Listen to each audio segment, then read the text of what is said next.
בסייעתא דשמיא ובשם השם נעשה ונצליח ובעזרת הבורא יתברך מלך מלכי המלכים הקדוש ברוך הוא. יהי רצון שנזכה ללמוד וללמד, לשמור ולעשות ולקיים את תורתו תורת אמת בשם שמיים כדרכי אבותינו ונביאינו הקדושים עליהם השלום, עם כל הכוונות הטהורות של חכמינו זיכרונם לברכה. ברוך אתה אדוני למדני חוקיך וברשותו נתחיל. Shalom Aleichem Ouvracha. On va parler un petit peu vite fait du Midrash sur la parasha de Kétissa. Bien sûr, on va pas tout faire parce que c'est long, mais on va faire quelques points essentiels que j'ai pu retenir et qui sont très intéressants. Donc déjà on commence, vous pouvez déjà trouver ça donc dans le Midrash raconte, en français, en anglais, du Rav Moshe Weissman, sur le parasha qui dit ça, page 368. Donc là-bas il y a marqué, on nous rapporte que Hur réprimanda le peuple, à la Shalom, réprimanda le peuple par de dures paroles. Quand il venait pour demander le peuple, le Erev Rav en fait, mais il y a un peu du peuple qui a suivi, mais surtout le Erev Rav, est venu demander finalement qu'on ait un substitut à Moshe Rabbeinu, un autre intermédiaire, quelque chose, ce qui donnera le Chet HaEgel par la suite. Mais au début, ils sont venus demander aux dirigeants un peu d'Israël, donc ils ne sont pas venus voir Aaron tout de suite, ils sont d'abord allés voir Hur, et pour lui demander. Et Hur, il les a réprimandés durement, il leur a dit: vous mériteriez qu'on vous tranche le cou pour une telle demande, tonna-t-il. Est-ce là votre gratitude pour tous les miracles qu'Hachem a accomplis pour vous? Déjà, voilà, il leur a dit quand même: vous méritez qu'on vous égorge, quoi. Et s'il n'y a pas de violence chez nous, en fait, il y en a. Mais bon, en tout cas, il leur a dit, il leur a répondu d'une manière tellement il était choqué de la demande. Il a dit: mais vous êtes des ingrats, mais vous n'avez pas honte. C'est Daesh, quoi, on va vous égorger là, c'est quoi ce délire? Et en fait, Hur, qu'est-ce qui se passe? Pourquoi il a parlé comme ça au peuple? C'est parce qu'il voulait leur expliquer qu'il n'était pas nécessaire de chercher un nouvel intermédiaire sur lequel Hachem ferait résider sa Shrina, car le peuple d'Israël, contrairement aux autres nations, était guidé personnellement par Hachem. C'est quelque part, il y a justement, c'est le côté de chercher de toute façon un intermédiaire. S'il y a une particularité, quelque chose qui nous différencie des nations, nous les Juifs, le peuple d'Israël, le peuple de Dieu, justement, c'est que l'on a directement la ligne avec Dieu. C'est un peu comme... il y a une blague juive comme ça que j'avais vue il y a longtemps. C'est le président américain qui était venu voir le président israélien qui était venu voir le président américain. C'est une blague, hein, attention, c'est pas... Et il a demandé: tiens, quel est ce téléphone il y avait un téléphone rouge, un téléphone blanc, un téléphone bleu, enfin 5 téléphones comme ça. Et le président israélien il demande: mais c'est quoi tous ces téléphones? Le président américain lui dit: le bleu c'est pour appeler la France, le rouge c'est pour appeler la Russie, etc., etc. Et le blanc c'est pour parler à Dieu. Et alors le président israélien dit: ah bon? Et je peux l'essayer, etc. Et le président américain dit: bien sûr, essayez. Mais ça vous coûtera 10 millions de dollars. Le président israélien dit: ok, banco. Alors il paye, enfin d'abord il teste le téléphone, et quelques heures après il parlait, il a parlé au téléphone, et après il a payé 10 millions de dollars. Genre il a parlé à Dieu. Et quelques mois plus tard, le président américain vient en Israël, voir le président israélien. Et là, le président américain, il voit le téléphone blanc sur le bureau du président israélien. Il dit: attendez, vous avez fait installer la ligne directement avec Dieu? Et le président israélien dit: oui, bien sûr, vous voulez essayer? Et le président américain: oui, oui, tout de suite. Et donc il l'essaye, etc. Et après il va voir le président israélien, il lui dit: bon alors, c'était super, combien ça va me coûter? Il commence à sortir le chèque, et il lui dit: 100 dollars. Et le président américain dit: comment ça, 100 dollars? Moi je vous ai fait payer 10 millions et vous me faites payer 100 dollars? Et le président israélien qui répond: oui, parce que chez nous la ligne elle est directe. Et en fait c'est ça, c'est une blague, mais en fait c'est basé sur quelque chose. C'est que justement on a vraiment la ligne directe avec Dieu, comparé aux autres nations qui ont vraiment besoin quelque part d'intermédiaires. On pourrait mettre une parenthèse là-dessus pour commencer à philosopher sur alors qu'est-ce que les chrétiens, alors est-ce que quelque part leur idolâtrie c'est pas un intermédiaire, quelque part c'est comme ça que fonctionnent les nations. Bon, c'est une parenthèse, on va pas rentrer là-dedans. Mais en tout cas nous, c'est une erreur de chercher des intermédiaires. On a Dieu directement, on parle à Dieu, t'as une question, on parle à Dieu, t'as un problème, on parle à Dieu. Et justement, c'est ce que Roux voulait leur dire. Mais vous avez rien compris en fait. Vous êtes sûr que vous êtes juif, vous? Vous avez rien compris. Arrête, c'est quoi ce truc de chercher un intermédiaire? Déjà qu'en plus Dieu il vous a tout fait. Si vous aviez un minimum de gratitude et que vous avez un peu de cerveau aussi, vous aurez compris que si Dieu il a fait tous ces miracles pour vous, c'est pas juste pour que vous soyez, vous reconnaissiez qu'il y a Dieu, etc. Mais c'est pour que vous compreniez à quel point Dieu est proche de vous, à quel point Dieu il veut être proche de vous. Et vous n'avez pas d'intermédiaire, parlez à Dieu. Moshe il descend pas, parlez à Dieu, demandez à Dieu Tout-Puissant. Bon, il fait quoi Moshe Rabbeinu parce qu'il est bon, on l'attend là. Voilà, parle à Dieu. C'est ça qu'il voulait lui dire. Arrête, c'est quoi, c'est à vouloir chercher des intermédiaires, bah voilà, on en finit avec de l'hérésie et de l'idolâtrie. Je vais mettre une autre parenthèse, je vais me faire lyncher, mais les rabbins, c'est pas des intermédiaires. C'est des guides peut-être, mais pas des intermédiaires. Il faut faire attention à ça, c'est de l'idolâtrie. Et donc on continue dans le Midrash, il nous dit là-dessus, certains parmi les éléments les plus vils du peuple se dressèrent et tuèrent Rour en le lapidant. Donc en gros le Revrav, les gens, les Rechaim et Rochaim, ils ont pas supporté la parole dure qu'ils ont reçue, genre ouais, vous méritez qu'on vous égorge, vous êtes des... Voilà. Alors ils ont pris des pierres, ils ont lapidé Rour, ils l'ont tué. Et là alors, c'est marqué que Hachem ne sauva pas Rour de la mort. Pourquoi il ne sauva pas de la mort? C'est vrai quelque part Rour, qu'est-ce qu'il a fait à part défendre l'honneur d'Hachem et réprimander le peuple comme c'est marqué dans la Torah? Tu dois corriger le peuple, tu dois le réprimander, surtout sur des choses graves comme ça. Ok, il était un peu dur, il a dit vous méritez d'être égorgé, alors que c'est pour ça, en fait, justement, c'est parce qu'il a proféré des mauvaises paroles, de dures paroles contre le peuple. Alors qu'il avait raison. Ça, c'est basé sur... le Midrash raconte qu'il se base là-bas sur le Tiferet Sion, le Radal, sur aussi le Midrash Rabbah, Bamidbar Rabbah, etc. Et en fait, ça vient nous donner une autre leçon que d'ailleurs, il y en a d'autres dans le Tanakh, mais bon, là puisqu'on parle de Kitissa, on va rester là-dessus, mais il y a d'autres exemples dans le Tanakh où peu importe que tu sois le dirigeant de la communauté, peu importe que tu sois un prophète, que tu sois Gadolador, peu importe qui tu es, parler mal contre le peuple avec des paroles dures, même si c'est vrai, apparemment Dieu il aime pas ça. Dieu il a horreur de ça. Il veut pas qu'on parle mal contre son peuple. Et ça vient en fait nous apprendre encore dans les sources que le Lachon Hara, et le Lachon Hara c'est vrai, on parle pas du mot Tishem Ra, c'est faux. Le Lachon Hara qui est vrai, c'est dévastateur. Et encore, vous allez me dire là c'est du Lachon Hara à grande échelle, puisqu'il parlait de, même pas de tout le peuple en plus, d'une partie du peuple. Il a les Rechaim parmi le peuple. Punaise, vous vous rendez compte? Les Rechaim parmi le peuple. Le Khour, il a pas commencé à menacer de mort tout le peuple. Juste les Rechaim parmi le peuple, qui ont osé demander des trucs et des hérésies comme ça. Bah Dieu, il ne l'a pas sauvé de la main des Rechaim. Il l'a laissé mourir, il l'a pas sauvé pour le punir. Ou pour expier, on utilise le mot qu'il veut, mais en tout cas, parce qu'il a mal parlé. Il a parlé trop durement à son peuple. D'ailleurs, c'est intéressant, il y a aussi de quoi philosopher, parce que quelque part, le Revrav, c'est pas vraiment le peuple de Dieu, puisque justement, qu'est-ce qu'il dit Hachem, Yitbarach, à Moshe, à la Shalom, descends, ton peuple, et il a fauté. C'est ton peuple qui est en train de faire le vaudeur. Pourquoi ton peuple? Pas le mien, justement. Pourquoi? Parce que c'est le Revrav. Le Revrav, c'est quoi? C'est les Égyptiens. Et d'ailleurs, on voit plusieurs fois dans le Midrash, Dieu, il a un peu reproché à Moshe Rabbeinu, à la Shalom, il a dit, mais... Moi, je t'ai déconseillé. Il n'a pas interdit. Si Dieu avait interdit, moi, je ne l'aurais pas fait. Mais Dieu avait déconseillé d'introduire dans le peuple ces entre guillemets convertis 2.0, hein, appelons-les comme ça, Dieu et Revrav des Égyptiens. Parce qu'en fait, c'était des opportunistes. C'était pas des vrais convertis. Amoureux de Dieu, de la Torah, ou amoureux de Dieu, il n'y avait pas encore là, vraiment la Torah. Amoureux de Dieu et... Non, c'était des convertis opportunistes. Dieu il a déconseillé de les faire venir. Et Moshe Rabbeinu, dans sa grande montée, il a voulu les faire venir et les intégrer. Et du coup, c'est eux qui ont fait foutre le peuple. Et qui ont engendré la plupart des fautes. Donc,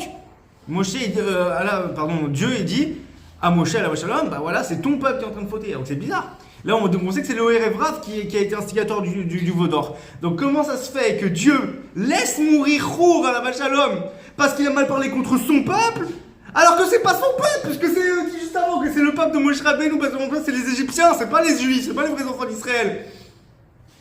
C'est une réflexion qu'on peut se faire, faut pousser la réflexion. La vérité, j'ai pas vraiment de réponse à ça pour l'instant, mais Chomer les Marshava. En tout cas, c'est très intéressant, ça montrera à quel point il faut faire très attention quand on critique le peuple. Et vous allez me dire, là, une question aussi qui se pose, et là j'ai une réponse.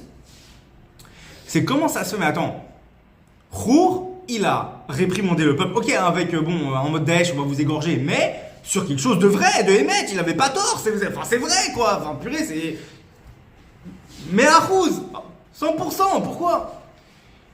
Et les prophètes, allez machin, dans tout le Tanar, purée, ouvrez le Tanar, lisez la Bible, il n'y a que ça des réprimandes sur le peuple juif.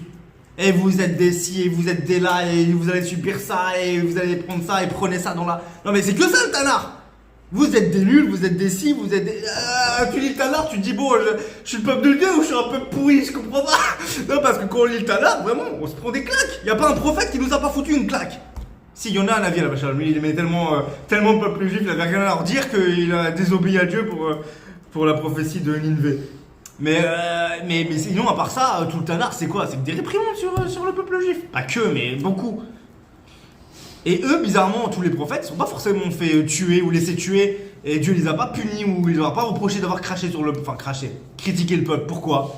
Parce que, en fait, la différence, elle est là, je vais vous dire la réponse. C'est que là, Hur, pourquoi Dieu ne l'a pas sauvé et il l'a puni? C'est parce qu'il a pris... Même si c'est Hémet, c'est de son initiative à lui qu'il a fait cette réprimande et qu'il a dit ces mots-là.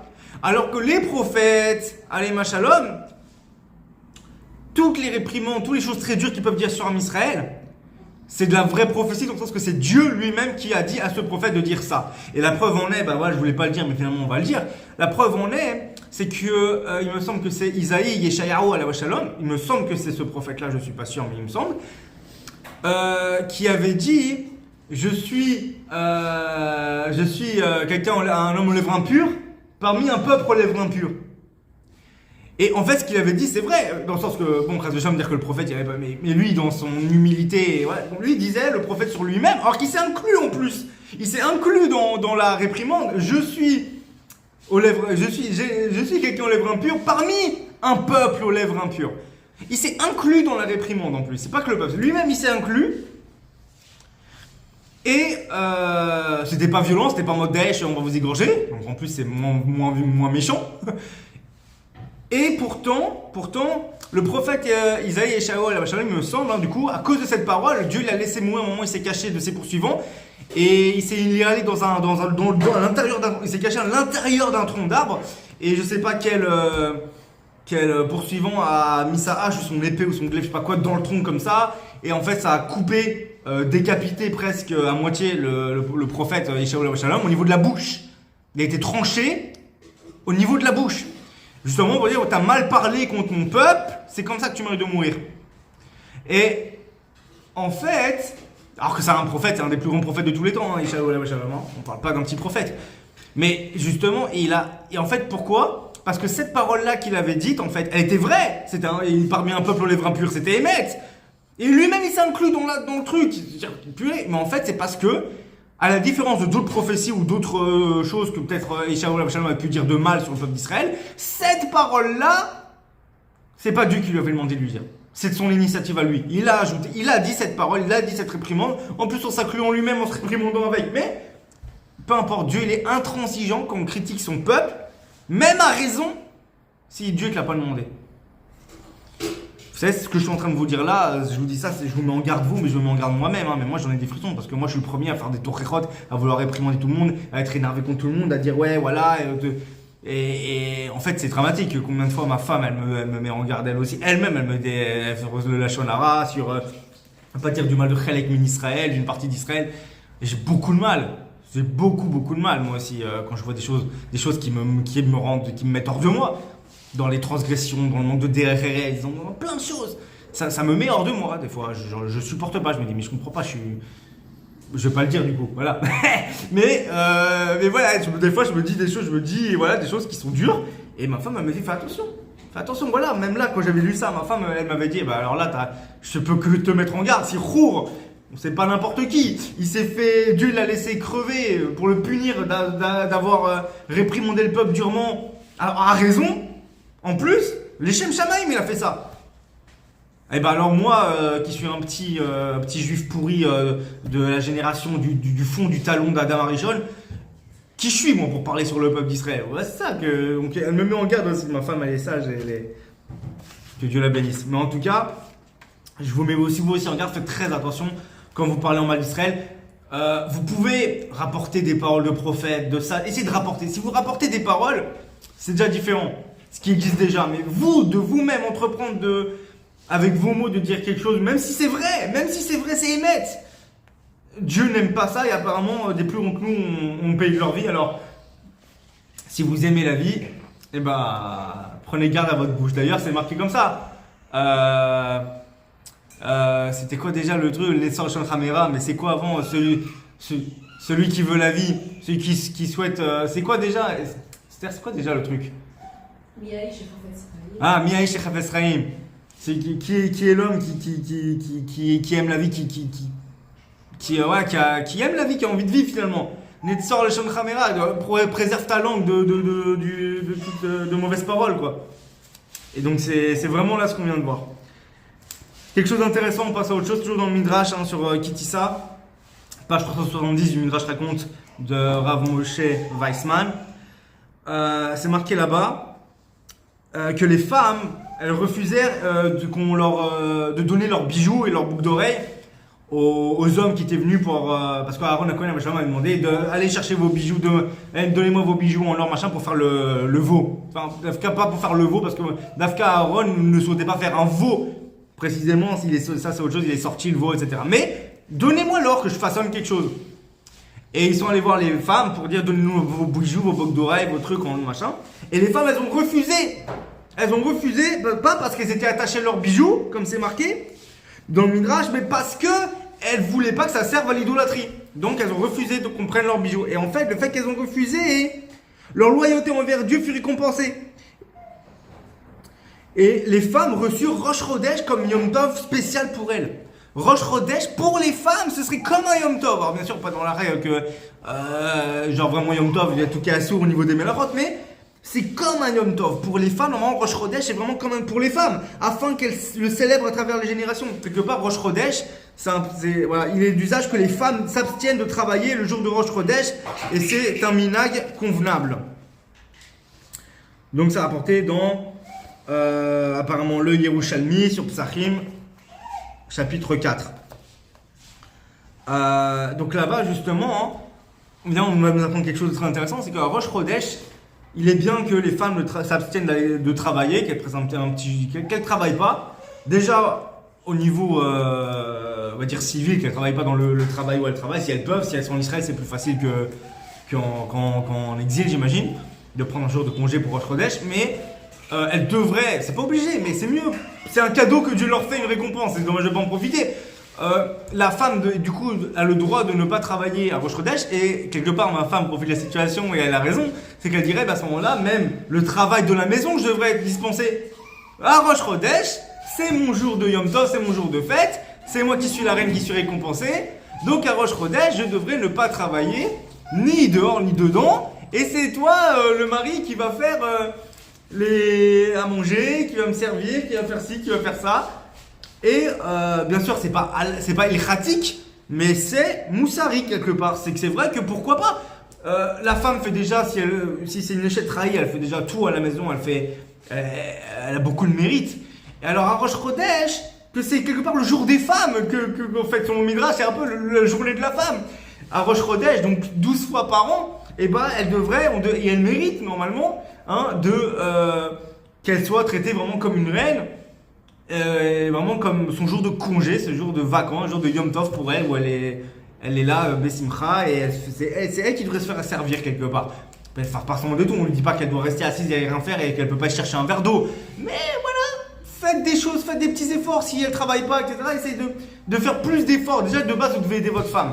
Mais pour Rosh Chodesh, essayez de faire un petit effort en plus, de montrer un plus grand kavod, de lui souhaiter presque une excellente journée de la femme que Rosh Chodesh, quoi. Parce que Rosh Chodesh, c'est vraiment la journée de la femme. Et c'est vraiment un cadeau qu'elles ont eu, une récompense qu'elles ont d'Akadosh Baruch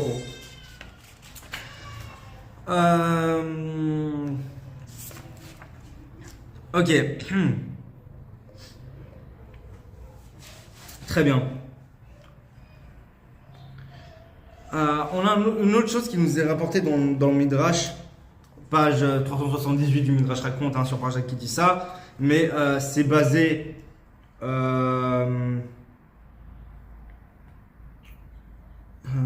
notamment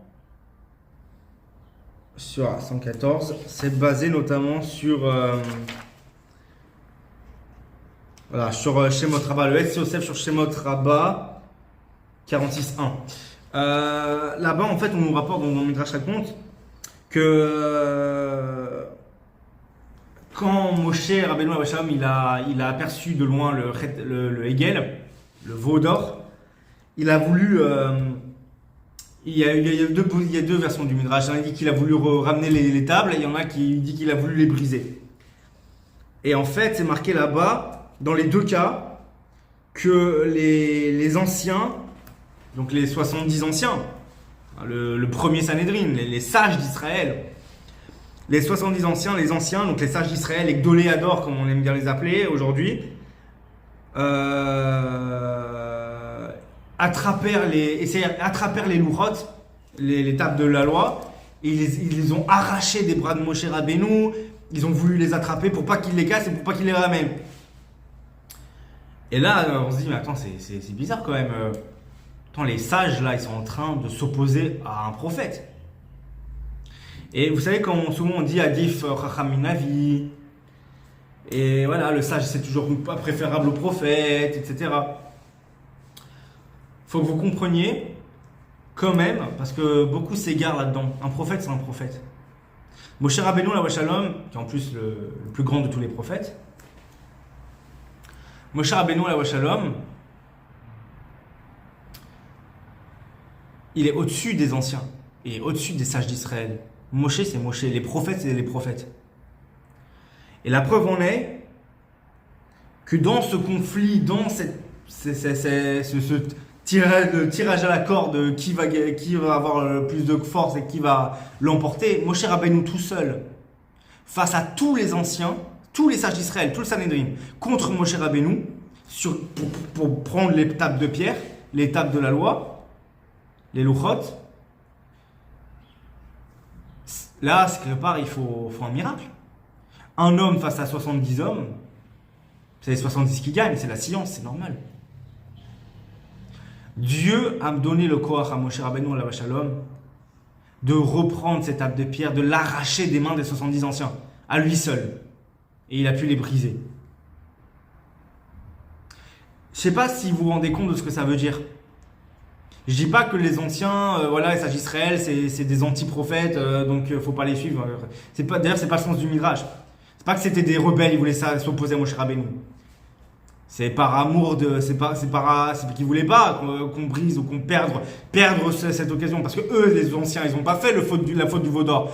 Ils ont dit, mais attends, mais nous on mérite la révélation, on veut les tables, nous on les mérite. Et le peuple d'ailleurs les mérite. C'est pas à cause d'une minorité là de mécréants qu'on va perdre ça. Alors ils voulaient pas perdre ça. C'est par amour de la Torah, c'est pas par rébellion contre Moshe Rabbeinu Alav Shalom. Mais dans l'idée, c'est que des fois, même quand c'est les Shem Shamaim, même quand les sages, ils pensent faire quelque chose des Shem Shamaim, ou ils font les Shem Shamaim, mais ils pensent qu'ils sont dans la bonne voie, et bien des fois, rappelez-vous que Dieu donne la raison au prophète. Si un sage vous dit quelque chose, mais que la Torah, le Tanakh, vous dit autre chose, ou que les Tanaïm Amorim, les sages du Talmud, ont expliqué le Tanakh d'une façon, ont apporté des paroles de prophètes, et ça va contre ce qu'ont tranché ou ce qu'ont dit les sages des dernières générations, on suit les prophètes. On suit les prophètes.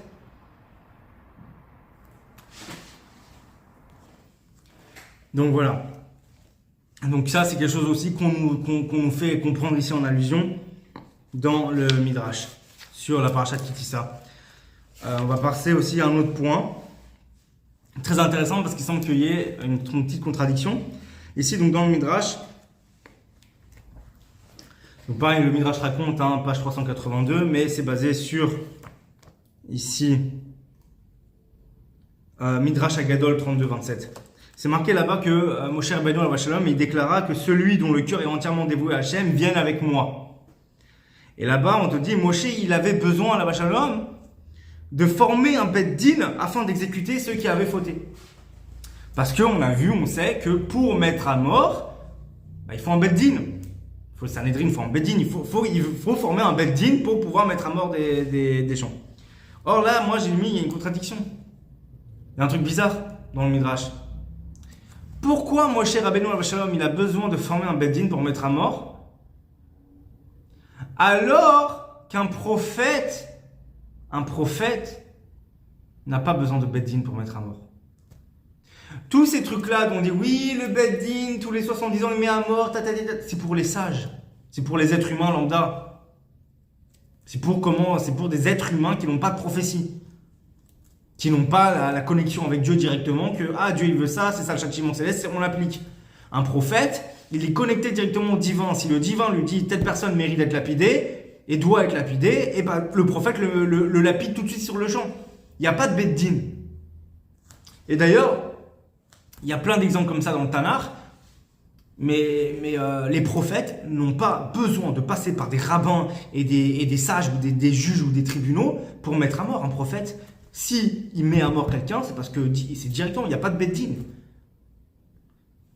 Si Dieu, il sait, il est connecté avec Dieu. Si dans le ciel, telle personne est chayav mita, elle est passible de mort et qu'elle mérite la mort et qu'elle doit mourir, le prophète lui-même appliquera la sentence même. Il vous demandera à quelqu'un de le faire.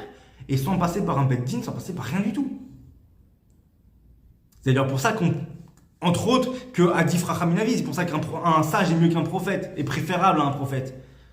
Parce que justement, le sage, il va te trouver des solutions, le sage, il pourra pas forcément d'ailleurs te mettre à mort, parce que les témoins, les machins, toutes sortes de conditions terribles et inimaginables pour qu'un Beth Din puisse mettre à mort. En gros, tu peux jamais mettre à mort, justement.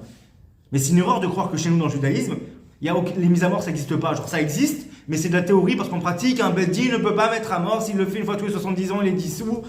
Bon, déjà, il y a une version, c'est une fois tous les 7 ans. Une fois tous les 70 ans, c'est un avis. Donc déjà, c'est bien pour les rabbins qui disent que les 70 ans, ils citent qu'un avis et qui les arrangent, mais en fait, il y a aussi tous les 7 ans. Vous allez me dire, ok, tous les 7 ans quand même, il est dissous. Très bien.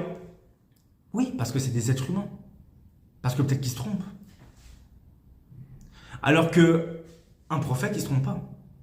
Un prophète, s'il met à mort, et sans Beth Din, rien, c'est que Dieu lui dit de le faire. C'est que dans le ciel, il est chayav d'eux, donc il applique ce qu'il y a dans le ciel. Le prophète, il est connecté. Donc, là, il y a une contradiction dans ce midrash. Un prophète n'a pas besoin de Beth Din et de rabbins et de juges et de dayanim ou de quoi que ce soit pour mettre à mort. Rien, que dalle. Moshe Rabbeinu Alav Shalom, et si les gens méritent la mort et que la sentence c'est la mort, et telle mort de telle façon, le prophète, il vient, il l'applique, point. Il n'y a pas de Beth Din, il n'y a rien. Pourquoi là, alors? Parce que le midrash, il dit le contraire de moi, là. Le midrash dit, il devait former un Beth Din. Juste à la suite, page 383, c'est marqué là-bas. C'est marqué là-bas. Et c'est basé sur, pareil, Midrash Agadol 32-27. Et là-bas, c'est marqué comme ça. Que Moshe n'avait pas reçu un tel ordre d'Hachem, mais il comprit qu'il convenait d'exécuter ceux qui avaient fauté. Il déduisit la nécessité d'appliquer la peine capitale de la règle générale suivante dans Shemot, chapitre 22, verset 19. Celui qui sacrifie à une divinité en dehors d'Hachem, seul sera détruit. Et donc les Lévim passèrent 3000 personnes au fil de l'épée, tous appartenaient au Erev Rav. Ça c'est son Zohar. C'est rapporté dans le Zohar. Zohar, Chelek 3, 237. Je suis pas un grand fan du Zohar et ni un grand baki dans le Zohar. Mais en tout cas, c'est rapporté, comme on l'a dit avant, dans le Midrash Agadol. Et ici, on nous fait comprendre que la réponse à la question, Moshe Rabbeinu n'avait pas reçu l'ordre de Dieu d'exécuter ces gens-là. C'est pour ça qu'il avait besoin d'un Beth Din. Exactement ce que je disais. Et encore une fois, ça vient reprouver ce que je dis. Pas comme disent beaucoup de rabbins d'aujourd'hui. Visiblement, ils ont tort. C'est pas moi qui le dis, c'est le livre. Page de gauche, c'est marqué « Ah, il avait besoin d'un Beth Din, tu vois. Pourtant, le prophète, tu vois, il a besoin d'un Beth Din. » À droite, on dit « Non, mais c'est parce que Moshe, il n'avait pas reçu d'ordre. » Telle est la réponse. Si un prophète, il a l'ordre, il est connecté, il sait que la sentence que Dieu ordonne ou veut appliquer, c'est telle sentence, le prophète, il n'a pas besoin de Beth Din, il n'a pas besoin de rabbin, il n'a pas besoin de tribunal, rien, il applique la peine. Là, Moshe Rabbeinu Shalom, il n'avait pas reçu d'ordre, mais de lui-même, avec sa grande sagesse, il a compris, il a déduit de ce qu'il savait en Torah, qu'il fallait les mettre à mort, donc il avait besoin d'un Beddin parce que Dieu ne lui avait pas demandé. Et à ce moment-là, il était comme n'importe quel sage d'Israël et pas comme un prophète, parce que là, il n'a pas exécuté une sentence divine, mais une sentence Alpisvara, quoi, comme n'importe quel Alpi Halacha. Pas par prophétie. Et là, il avait besoin d'un Beddin.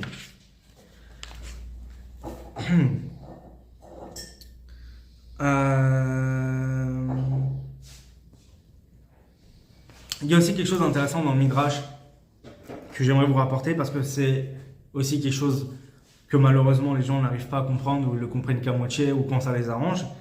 C'est que Hachem Yitbarach, c'est notre exemple parce qu'il est parfait. Avant votre rabbin de communauté, avant vos parents, avant le grand rabbin de la ville, avant le rabbin de Jérusalem, avant le grand rabbin d'Israël, avant les Gdoléador, avant Shulchan Arour, avant Rambam, avant tout le monde, même avant les Tanaïm, Amorim, même avant les prophètes, s'il y a un exemple, parce que c'est la perfection incarnée, c'est Dieu. Et on doit tous ressembler à Dieu. D'ailleurs, l'homme, dans son entièreté, même le goy, qui est Adam Shenivra B'Tselem, à l'image de Dieu. L'homme était fait à l'image de Dieu. Tout être humain, quel qu'il soit, doit aspirer à ressembler à Dieu. Puisqu'il est créé à l'image de Dieu, il doit ressembler à Dieu. Dans ses traits de caractère, dans tout, dans ses traits de caractère, principalement dans les midotes.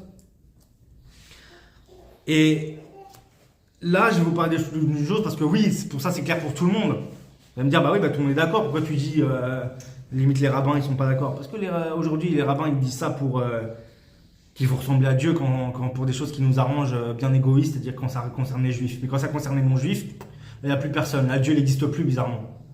Parce que Dieu, on voit, il y a maintes et maintes exemples dans le Tanakh, dans le Talmud, et même dans des paroles de Rishonim, Zatzukal, que Dieu, en fait, il a de la bonté et de la miséricorde et de la patience envers toutes les créatures, et il attend qu'ils fassent teshuva, même quand c'est des Rechaim, parmi les non-juifs. Les Égyptiens, c'est marqué dans le Midrash aussi, dans le Midrash, c'est marqué dans le Midrash, Dieu, il attendait que Pharaon fasse teshuva. Dieu, il espérait que Pharaon il fasse teshuva. Il espérait que les Égyptiens fassent teshuva. C'est pas juste il les a punis, tiens, je me fais plaisir, j'ai envie de les massacrer, ça me fait plaisir parce que de toute façon, c'est pas mon peuple, alors allons les massacrer. Ça n'existe pas, ça. Et Dieu ne se réjouit pas dans la mort de ses créatures. Si chaque matin, il leur rend leur âme pour qu'ils vivent, il y a une raison, non?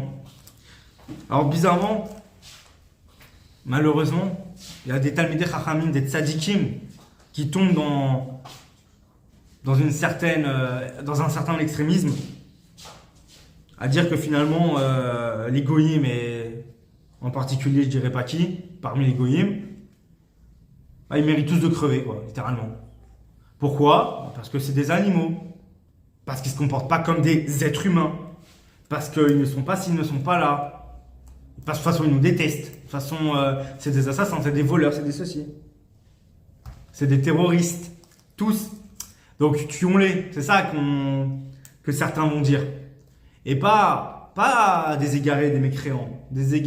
C'est des paroles d'égarement. Hein. Mais ces gens-là, en général, sont des gens pieux, des gens érudits, des gens sages, des gens justes. Vraiment, des gens, au quotidien, c'est des gens extraordinaires. Surtout avec les juifs. Surtout avec les juifs.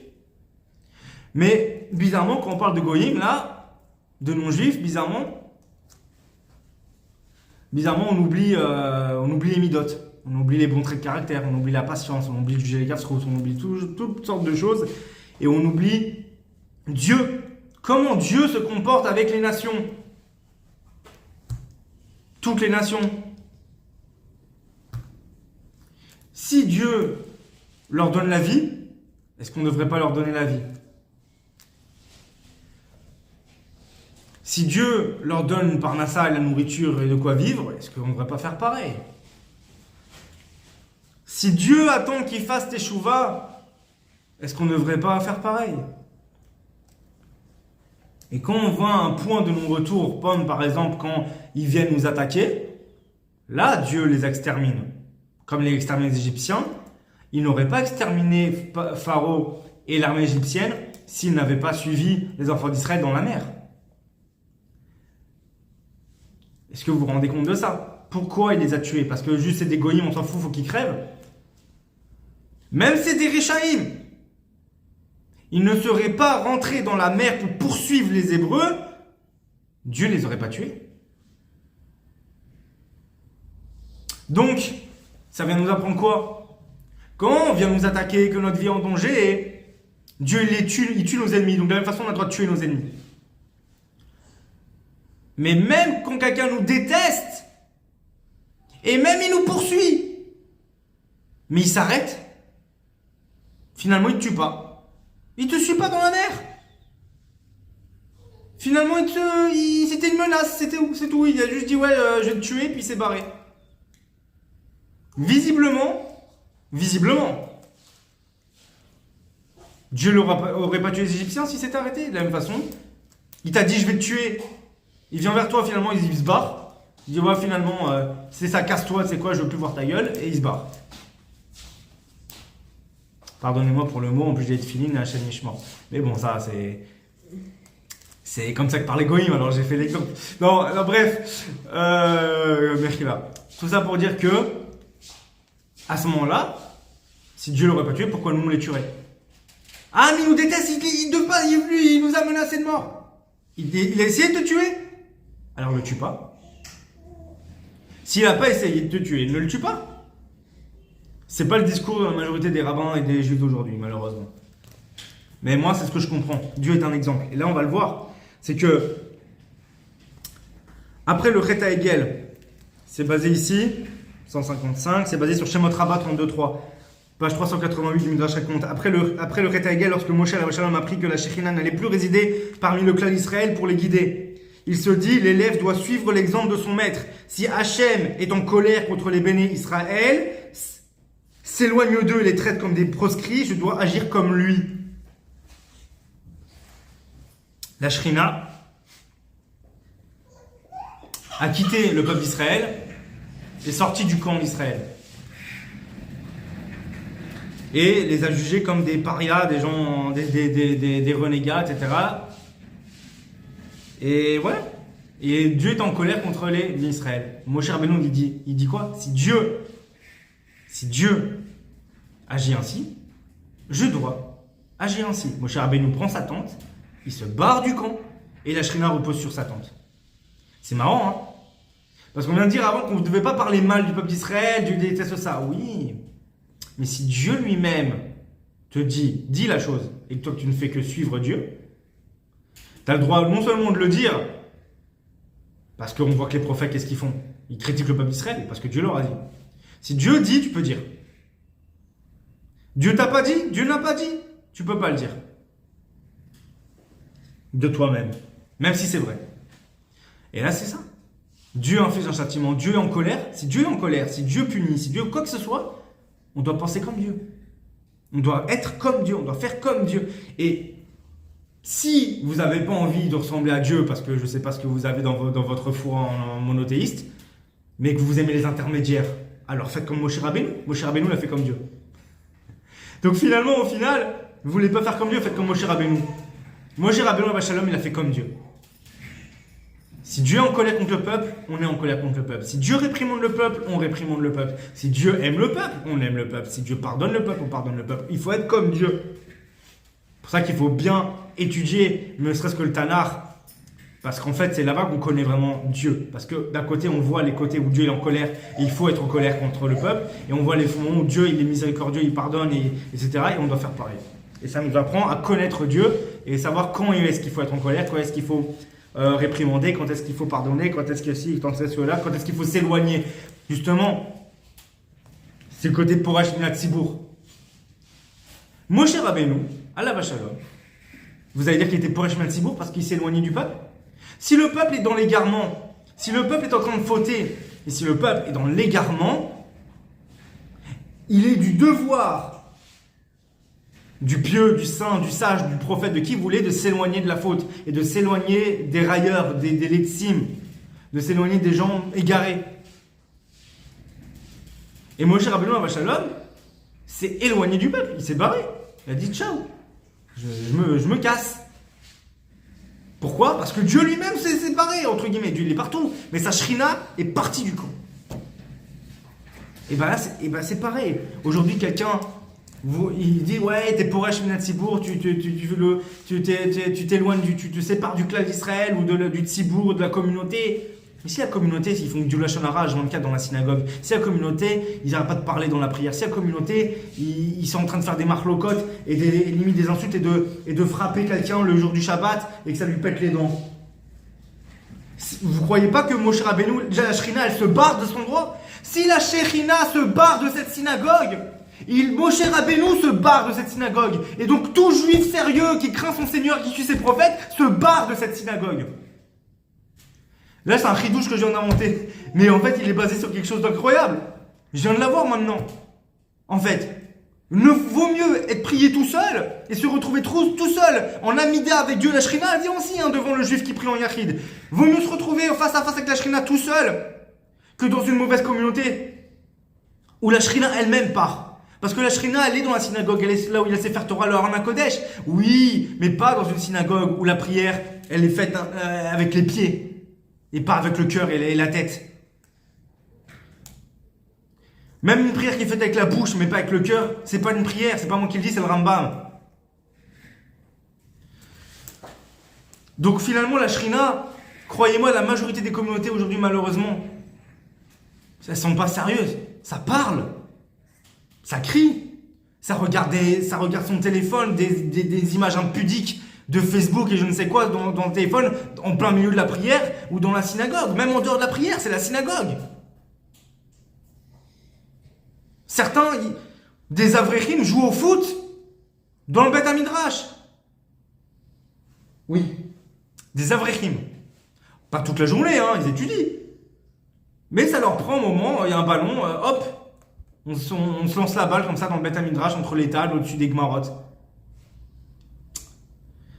J'ai vu de mes yeux, c'est information de première main. Vous croyez quoi, que la Shrina elle reste là? Elle se barre? Malheureusement, moi j'ai envie d'étudier. Donc je vais pas me barrer du Beth Midrash quand je vois quelques Avrechim qui sont des tzadikim, des gens extraordinaires. Mais qui ont, je sais pas, ils ont loupé un épisode, quoi. Ça arrive. Et je leur ai déjà dit, en plus, pas dans le Beth Midrash, arrêtez mes frères. Ils sont gentils, Ils sont, des fois, ça rentre par une oreille, ça sort par l'autre. Moi, je suis le nouveau dans le collège, là, de toute façon. Mais je vous dis, ces gens-là, c'est des tzadikim, des pieux. Des pieux, je sais pas, des tzadikim, on va dire. Des gens vraiment sympathiques, des gens très bien, des bons juifs. Les Yitzhara, ils rentrent comme ça, ils leur fait jouer au foot dans le Beth Midrash. Je sais pas où on est. La Shrina, elle se barre. Et théoriquement, moi, si je faisais comme Moshe Rabbeinu Shalom, je me lève, je prends mes livres, je vais étudier dehors. Je le fais pas. Est-ce que je devrais le faire? Je vais y réfléchir ce Shabbat. Mais c'est comme ça qu'il faut réagir. C'est pas moi qui le dis, c'est le Midrash, c'est Moshe, c'est Dieu, c'est comme ça que ça se passe. Arrêtez, fréquentez. Je vous le dis, je m'en fous. Je suis pas un gadador, je suis pas un rabbin, peu importe, c'est pas moi qui le dis, je fais que répéter. Mais ouvrez vos yeux. La Shrina ne réside plus dans la plupart des synagogues juives aujourd'hui. C'est une réalité. Elle s'est barrée, la Shrina. Elle est là, limite, elle est là quand vous n'êtes plus là. Quand c'est calme. Limite, quand on dit des fois, selon un rabbin, je vais pas citer son nom parce que bon, de toute façon, voilà. Mais il y a un rabbin qui est connu, francophone de YouTube, qui disait que. Alors, c'est pas que lui qui dit, c'est même marqué dans d'autres endroits, mais c'est kabbalistique d'ailleurs, mais que les endroits où il y a beaucoup de doucha en général, etc., la nuit, il y a les démons qui viennent. Ça me fait rire parce que finalement, ces endroits où en journée, il est censé y avoir la Shrina parce que tout le monde étudie ou prie, en fait, la Shrina, elle n'est pas là parce que les gens, ils jouent au foot ou qu'ils parlent de Chol, de Sicha Betela, ils font Bitul Torah, ou ils regardent des trucs impudiques, ils font n'importe quoi, ils dérangent la prière, ils se croient je sais pas où. Alors la Shrina, elle s'est barrée. Du coup, la Shrina, elle revient parce qu'il y a Sefer Torah. Donc la Shrina, elle va revenir Quand la nuit, quand il n'y a personne, quand il y a les démons. C'est sympa. Finalement, comme quoi les démons, ils attirent plus la Shrina que nous. C'est un comble, non? C'est un qui-trouque sur notre gueule, ça. Pardon, sur notre tête. Encore une fois, que Dieu me pardonne. Je comprends pas, j'essaie de vous apporter des clés de réflexion que les gens me diraient, ouais, t'as un coffre, ouais, tu vas contre tous les rabbins, ouais. Réfléchissez, là, je vous lis des textes, hein. Après, il faut réfléchir, Dieu nous donne un cerveau. La Shrina se barre. Je me répète, mais il faut que vous le compreniez. Partez de vos synagogues, en fait. Si vous voyez que mais je comprends même pas. Si vous voyez qu'il y a des gens qui discutent, ça s'arrête pas. Ils mangent comme dans la synagogue, ils salissent tout, ils ont pas de respect, ça joue au foot, tout ça fait, où ça montre des choses impudiques, où ça parle de Chol, Sikhabetela, tout ça dans la synagogue, ou dans le Beth Midrash. Mais dans la synagogue, je dis pour vous qui allez à la synagogue prier, il n'y a pas de Poresh Minat Tzibour. Faites comme Dieu et Moshe Rabbeinu, barrez-vous, ce n'est pas Poresh Minat Tzibour.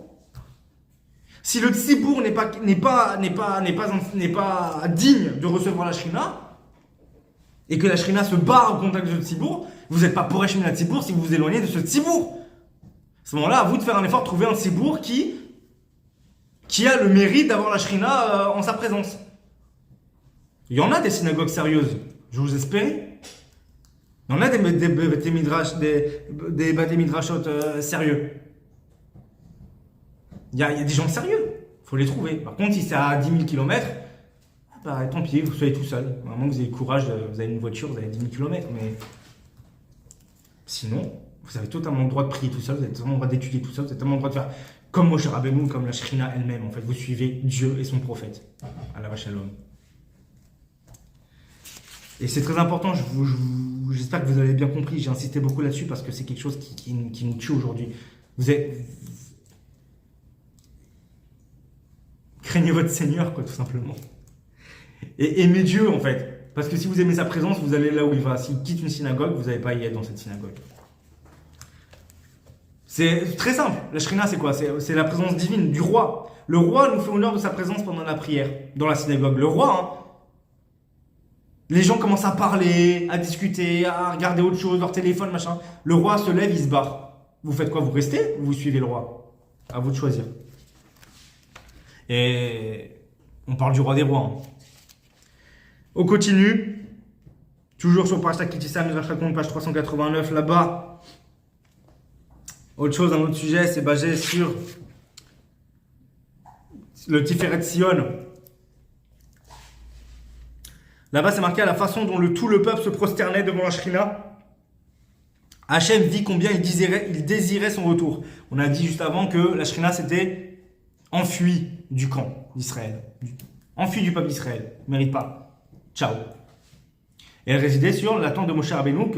Pourquoi? Parce que Moshe Rabbeinu avait quitté le peuple. Sinon, il n'y aurait pas eu la Shrina sur la tente de Moshe Rabbeinu. Vous vous rendez compte de ce que vous faites quand vous restez dans des endroits où la Shrina ne réside plus, vous empêchez la Shrina de reposer sur les gens qui méritent. Finalement, la Shrina ne se repose même plus, elle va là où il y a les démons, parce que les démons ils font moins de bruit. Non, je rigole, mais bon, tout ça pour dire que du coup, les enfants d'Israël venaient à la tente de Moshe Rabbeinu, ils se prosternaient quand la Shrina descendait il y avait la Shrina qui descendait, tout le peuple se prosternait, face contre terre. Un pas, viens, on s'incline vite fait, Zarma. Prosterné face contre terre devant la Shrina. Et à quel point, je vais insister là-dessus aussi, grâce au Midrash, parce que c'est marqué noir sur blanc, c'est pas moi qui l'invente. À la façon dont tout le peuple se prosternait devant la Shrina. Hachem vit combien il désirait son retour. Et au final, Hachem dit à Moshe Rabbeinu, retourne au camp. Si le maître et l'élève se mettent tous deux en colère contre le peuple, comment va-t-il survivre? Retourne au camp. Moshe Rabbeinu, il refuse. Et Hachem lui dit, écoute, si c'est comme ça, ce sera Yoshua ben Nun, ton élève, qui va prendre ta place. Ce sera lui le manik, du coup, de ton vision. Parce qu'il faut bien qu'il y ait quelqu'un pour les diriger, ces gens-là. Si tu te barres et que tu veux pas retourner, bon bah... Alors il faut se barrer. La preuve, la Shrina n'aurait pas hésité. Mais il vient un temps, il y a un temps où le maître peut continuer encore à être en colère, mais l'élève, lui, il y a moins de kavod, entre guillemets, pour l'élève que pour le maître. Si t'as enfoncé le kavod du maître, c'est pire que si t'as enfoncé le kavod de l'élève du maître.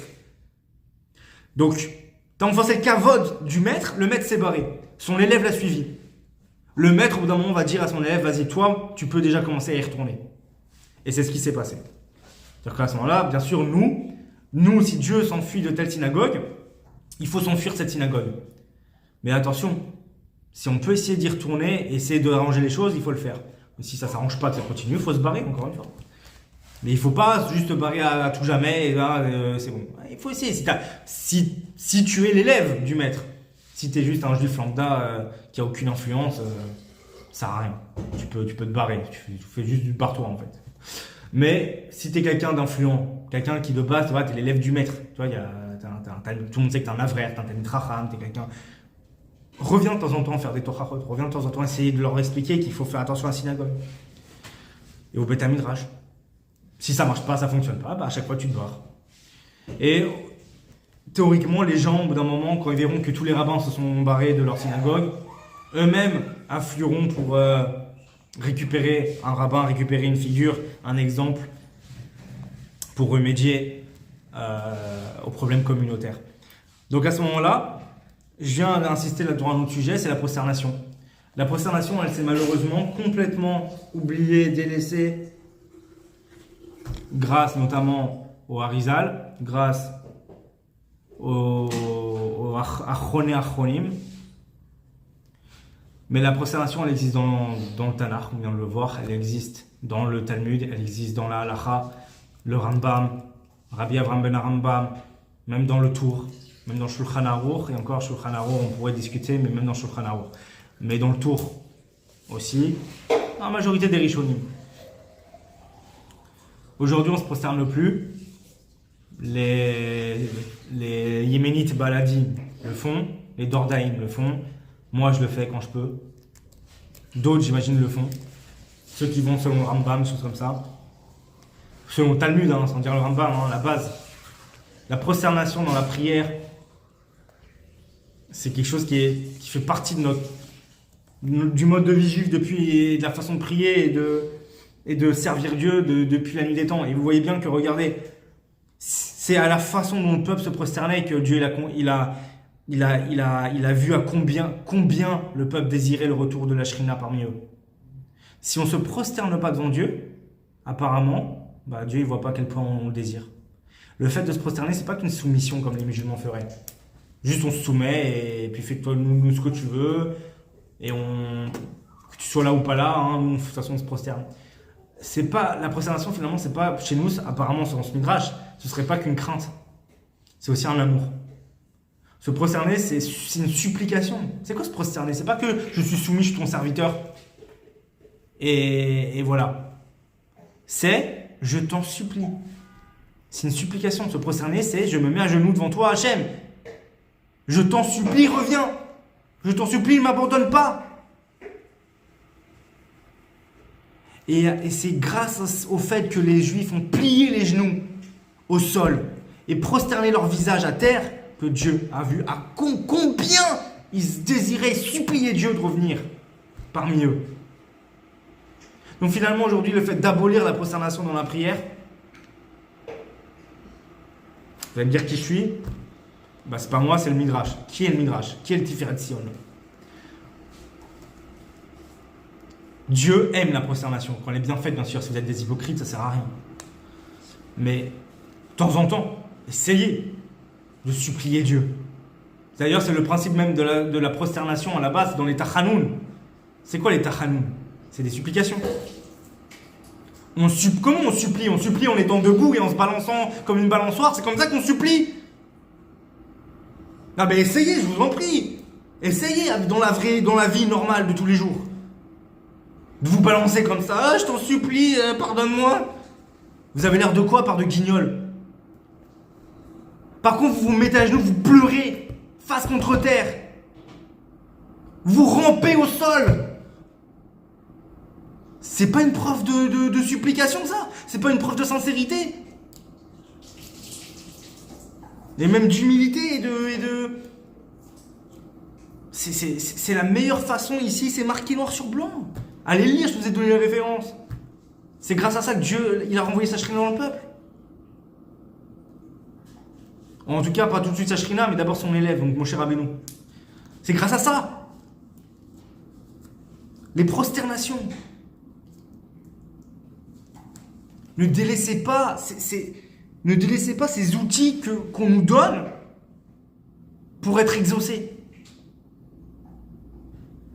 pour être entendu et pour servir Dieu de la meilleure façon. On continue vite fait.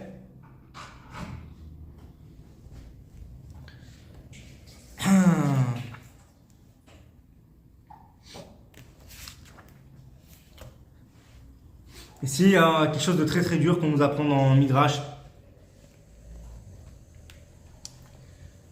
C'est rapporté notamment, donc c'est dans Midrash raconte, page 394.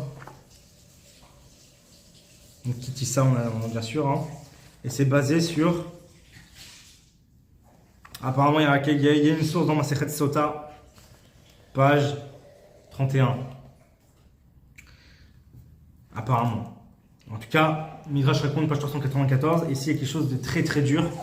Je ne sais même pas si j'ai envie de le dire parce que c'est très violent. Mais d'ailleurs, je voulais le raconter à ma femme, puisqu'elle l'entend. C'est quelque chose de très violent. Très très violent.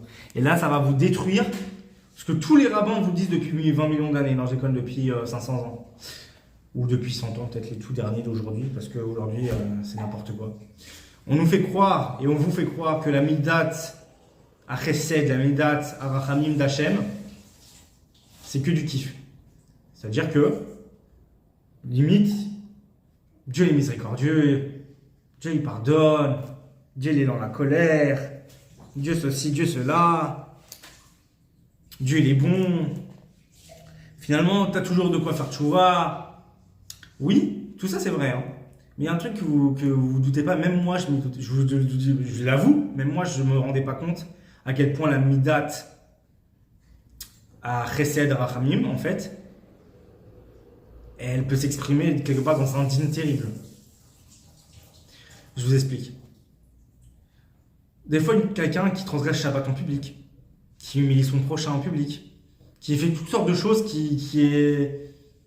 que en fait, c'est comme si tu tuais quelqu'un et donc tu es passible de mort. Toutes les choses que tu peux faire, ou une accumulation de péchés et de fautes dont tu ne fais pas tchouva et qui te rendent passible de mort par le ciel, et parfois même pas que par le ciel, mais bon, on ne peut pas te mettre à mort ici-bas, donc par le ciel, et tu te repens pas.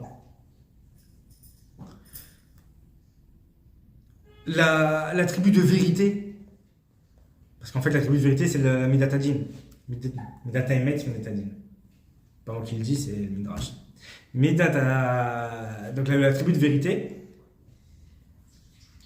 va dire qu'une personne, un tel, mérite de mourir. La peine de mort. Mais la tribu de bonté retarde le châtiment jusqu'à ce que la personne quoi, soit fasse teshuva, soit, et teshuva c'est pas j'ai dit pardon vite fait mais je continue. Une vraie teshuva. Ce qui est très dur.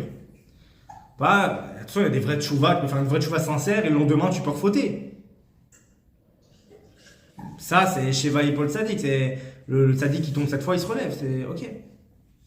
Même 70 fois, mais 7000 fois, 70 000 fois, il n'y a pas de problème. Tant que ta tchouva était sincère. Et que tu as essayé de pas retomber et tu es retombé. Tu peux dire tous les jours. C'est pas grave. Mais celui qui fait tchouva Zarma, genre on fait les tachanoun comme tout le monde, hein, on tape comme ça sur la poitrine, Zarma, mais en fait je pense à autre chose pendant que je dis j'ai péché, j'ai fauté, j'ai fait ci, j'ai fait ça, en fait tu ne penses même pas, tu es en train de penser à ce que tu vas manger à midi. Celui qui fait tchouva comme ça, c'est pas une tchouva. Donc cette personne-là qui mérite soit la mort, soit une blessure grave, une grosse perte, peu importe, un châtiment. Et là on parle de la mort, on va dire un châtiment. Dieu, ça c'est la tribu de rigueur, tu mérites, tu dois l'avoir là.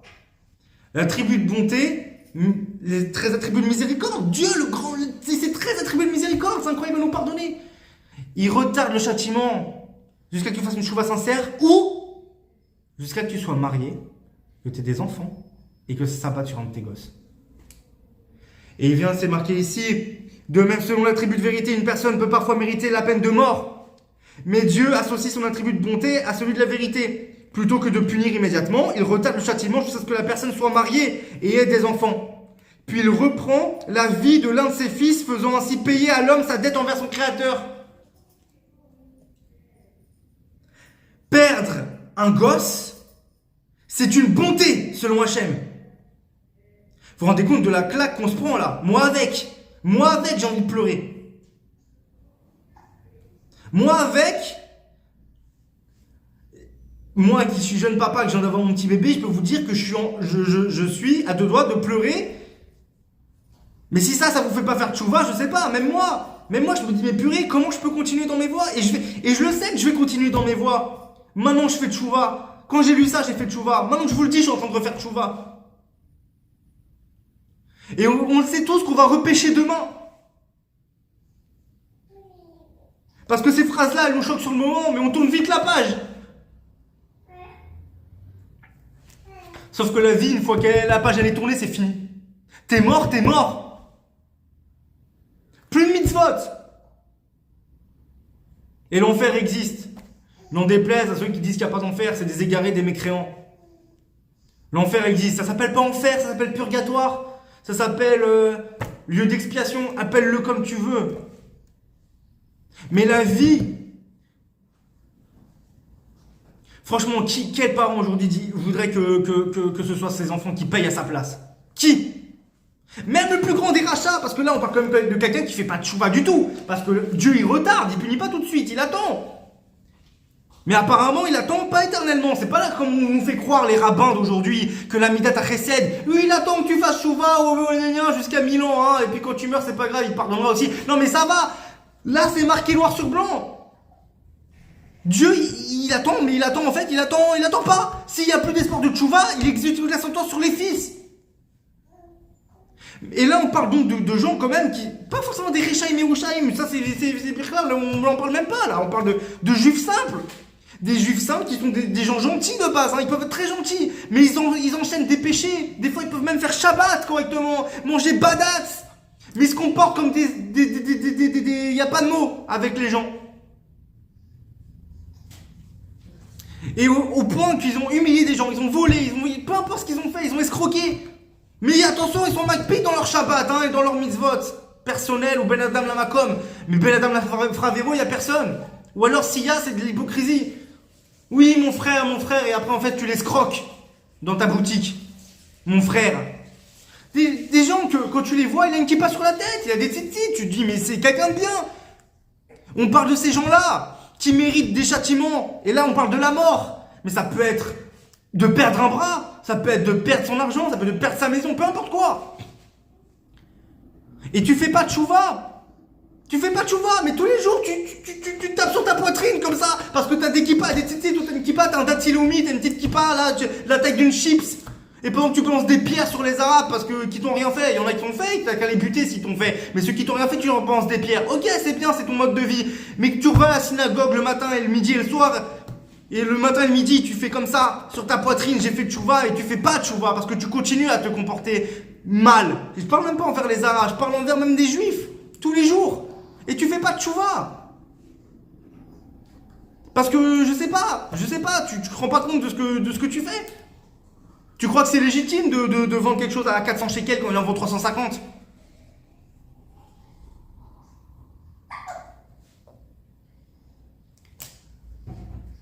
Tu crois que c'est... Je sais pas. Mais ces gens-là, quand tu les vois, c'est des bons juifs.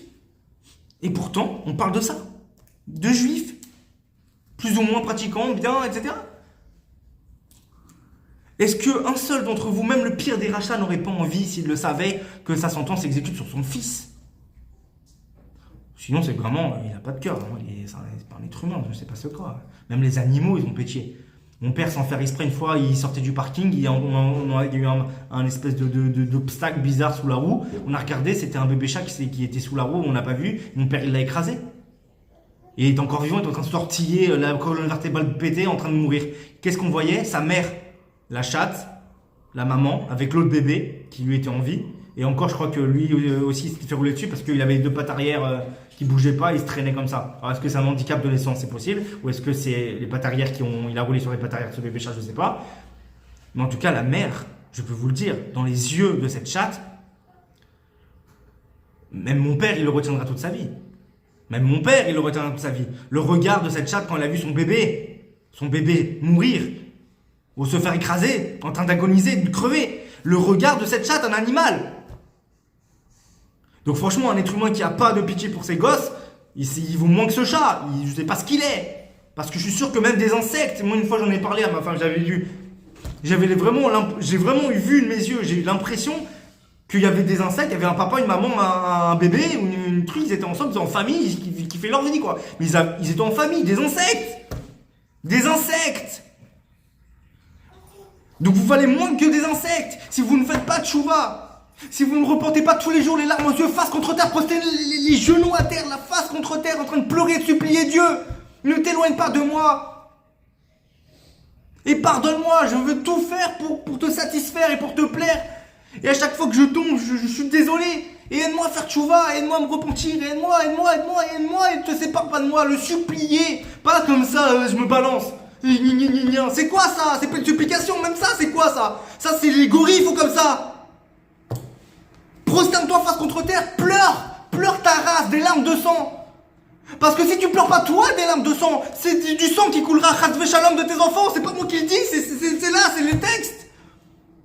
La midat rachamim, on parle même pas de la midat adin. Oh mais c'est la midat adin ça, non, c'est bon midat rachamim, oui, c'est midat rachamim qui tue ton gosse. C'est midat rachamim, c'est l'attribut de bonté et de miséricorde qui tue ton gosse.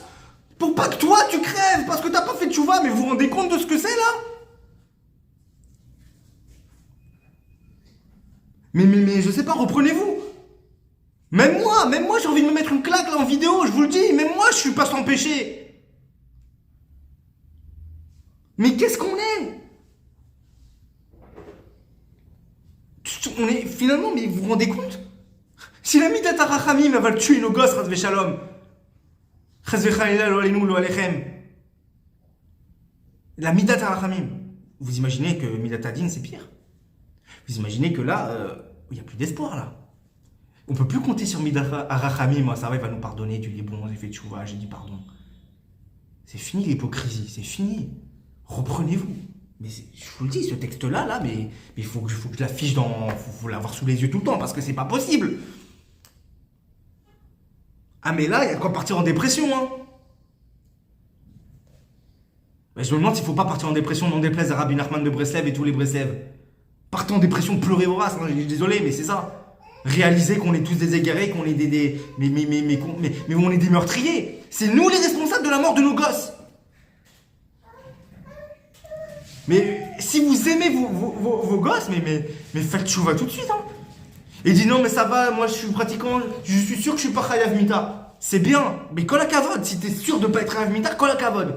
Mais si t'es chayav de perdre ton argent, tu veux que ton gosse il perde tout son argent? Si c'est pas toi qui le perds, et que si tu veux que ton gosse il devienne pauvre? Si t'es chayav de perdre ta main, tu veux que ce soit ton gosse qui perde ta main? T'es pas chayav mita. Si t'es chayav de perdre ta tête, tu deviens fou, démon. Tu veux que ce soit, ça touche pas toi, super, tu veux que ce soit tes gosses? C'est pas que chayav mita, c'est tous les châtiments. Et Dieu il les envoie justement sur terre pour pas que justement tu finisses en enfer à griller comme une saucisse. Ou à geler, à brûler par le froid, parce que l'enfer, selon la Kabbale, il y a le froid, le chaud. Peu importe, c'est une parenthèse. Tout ça pour dire que... Je sais pas, ça fout une sacrée claque. La midat harachamim. Ah bon, on la voit la miséricorde de Dieu là. Faut pas prendre Dieu pour un débile. C'est un roi, faut arrêter en fait ces délires. C'est bon, c'est notre Père qui est dans les cieux, il est gentil, il nous aime. Oui, mais il y a une limite. Je crois qu'on a oublié que c'était un roi. On a oublié que c'était un roi. Et dans les synagogues qui sont appelées ces petites maisons, ces petits mikdash me'at, ces petits lieux, les petites maisons de Dieu. La maison du roi, vous faites n'importe quoi dans la maison du roi. Je crois que vous avez oublié que c'est un roi. Purée, on a tous oublié que c'est un roi. Purée, un roi de chair et de sang, un roi goy, un roi arabe, on n'oserait pas faire. Mais c'est un arabe. Un roi chrétien, un roi athée, peu importe. Un président, n'importe qui. Vous oseriez pas, vous trembleriez devant lui parce qu'il a le pouvoir de vous mettre en prison.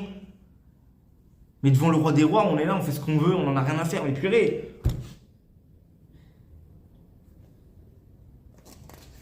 Je suis désolé, mais en plus, c'est sur ça qu'on termine. Le Midrash sur Kitissa. sur Parashat Kitissa. C'est sur ça qu'on termine. Mais dès que au moins le message il est fort, au moins ça restera, peut-être que ça rentrera pas dans une oreille pour sortir dans l'autre. Et si ça ressort, j'espère que ça aura le temps de faire quelques tours dans le cerveau. Hein. Puis peut-être passer par le cœur, ce serait le mieux. Purée, même moi, je vous dis là, ce que je suis en train de vous dire, je le dis à moi-même. Hein. Croyez pas que je suis sans péché et machin. Ma femme ici, elle le fera pas, mais elle peut témoigner que j'ai aussi mes défauts. Franchement, mais repentons-nous, craignons notre Seigneur. Mais je vous le dis tout de suite, peu importe ce qu'ils vous diront, vous savez quoi, après ça, ce que je viens de vous montrer là, mais peu importe ce qu'ils vous disent votre rabbin, de Torah Box ou de le YouTube, oubliez. Vous prenez un tapis, parce qu'il ne faut pas se prosterner sur Even Mashrit, sur de la pierre. Prenez un tapis, prenez une serpillière, pour ce que vous voulez, une serviette de bain. Vous vous foutez à genoux, vous vous foutez la tête contre le sol et vous pleurez des larmes de sang.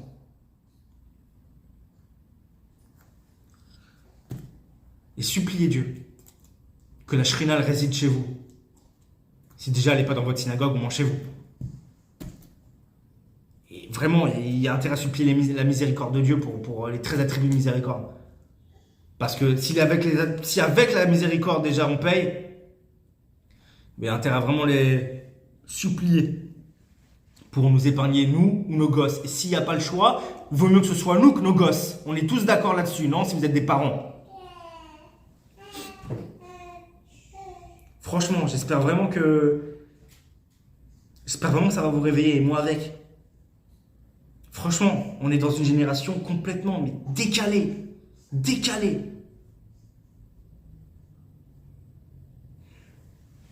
Tov.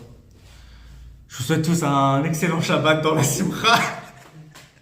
Hein, comme on peut. Hein. Mais voilà. Un excellent Shabbat dans la Simcha. Beidour. Bekavanat Alev. Besimchat Chaim. Et avec beaucoup de crainte du ciel et d'amour d'Hachem et votre inam aussi avec les gens. Et ouais. Tout ce que je peux vous souhaiter, c'est vraiment la tchouva. Et faites vite parce que Mashiach arrive derrière. Vraiment. Donc il faut faire très vite. C'est maintenant ou jamais, quoi. Parce que...